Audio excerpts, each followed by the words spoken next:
मजालिम को तहरीर किया गया।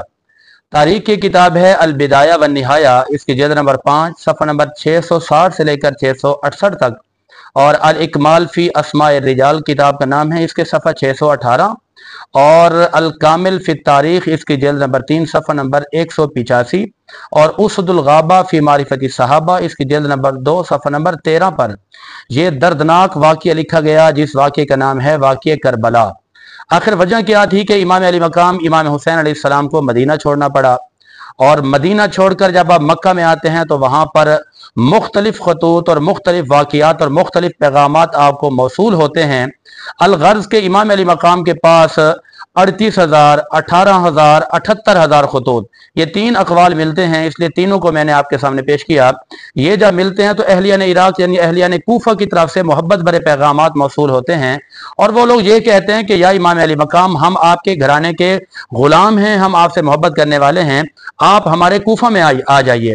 तो इमाम अली मकाम इमाम हुसैन अलैहिस्सलाम ने हालात और वाक़ियात को देखने के लिए, उसके मुशाहिदात करने के लिए हज़रत मुस्लिम बिन अकील को अपना सफ़ीर बनाकर वहाँ भेजा।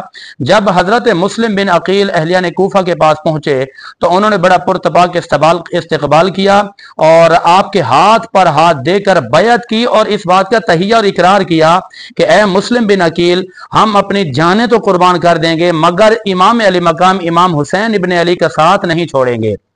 तो इमाम अली मकाम हज़रत मुस्लिम बिन अकील को जब अपना सफ़ीर बनाकर भेजते हैं तो मुस्लिम बिन अकील की तरफ से ख़त मौसूल होता है और जिसके अंदर ये तसल्ली दी जाती है कि या इमाम, जहाँ के हालात बड़े तसल्ली बख्श हैं, ये लोग बड़ी मोहब्बत वाले हैं, लिहाजा आप फिलफौर यहाँ जलवागरी फरमाइए। तो इमाम अली मकाम इमाम हुसैन इब्न अली अपने 72 नफूस कुदसिया को लेकर, जिनके अंदर 20 या 22 अफराद खानवादा अहले बैत यानी खानवादा रसूल थे और बाकी 50 अफराद वो थे जो रसूलुल्लाह के असहाब थे, यानी वो हुजूर अलैहिस्सलातु वस्सलाम के साहबी थे। तो इस तरह 72 नफूस कुदसिया जब वहां से रवाना होते हैं तो इन्होंने सफर रुखसत की तैयारी की और वहां से रवाना हुए। जब आप मैदान करबला के अंदर पहुंचते हैं तो मैदान करबला में 2 मुहर्रमुल हराम को पहुंचे, 3, 4, 5, 6 मुहर्रमुल हराम तक आपने वहां पर हालात का जायजा लिया। यजीद की तरफ से मुख्तलिफ मजालिम ढाए गए, उनके रास्ते रोके गए। अलगर्ज के जो बुनियादी सहूलियात होती हैं, जब इन्होंने देखा कि इनके जो जज्बे हैं वो किसी भी तरह से कम नहीं हो रहे, किसी भी तरह से नहीं थम रहे, उन्होंने पैगामात का सिलसिला शुरू किया। और जब पैगामात में उनको उनकी मर्जी के मुताबिक जवाब मौसूल नहीं होता तो वो मजालिम में शिद्दत इख्तियार कर देते हैं। अल-मुख्तसर ये है कि वो पानी भी बंद कर देते हैं। अब यहां पर याद रखिए कि वाक़े करबला में मेन किरदार किसका था? वाक़े करबला में सबसे मेन किरदार यजीद का था, जिसने तमाम तर मजालिम खानवादा अहले बैत यानी खानदान रसूल पर ढाए और उसने तरह तरह की ज़ियादतें जुल्म किए।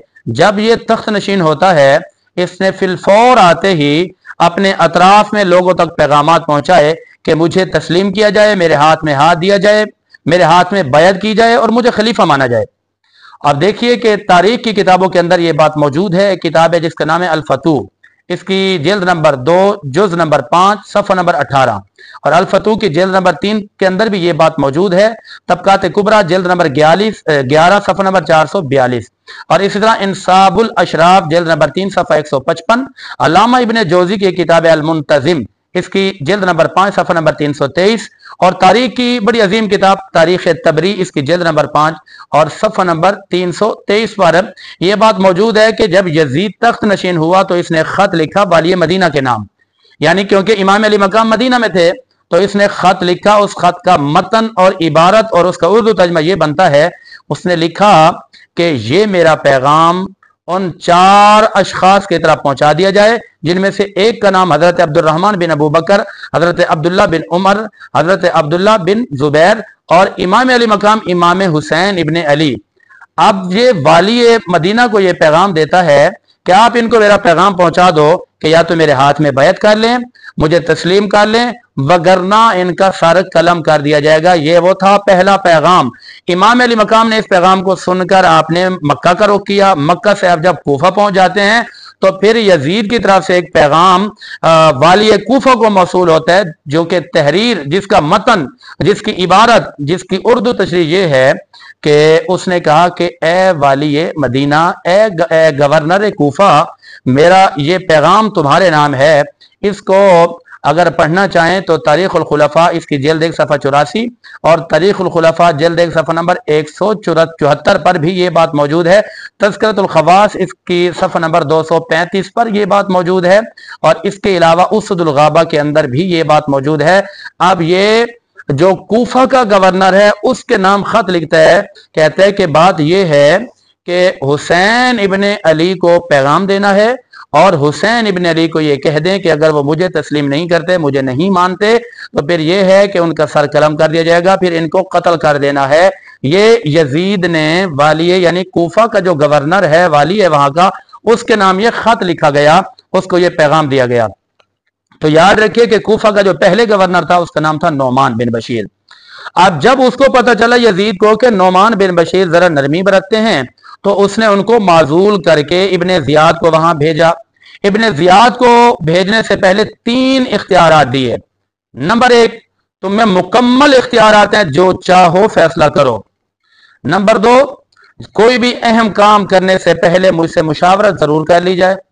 और तीसरी बात जो तारीख की किताबों में लिखी गई है, उसने ये कहा कि आपने ये करना है कि हुसैन इब्ने अली को ये पैगाम देने के बाद आपने ये करना है, अगर वो इस पैगाम पर एग्री नहीं होते, राजी नहीं होते, बैत के लिए राजी नहीं होते, तो तुमने इनका सर कलम कर देना है।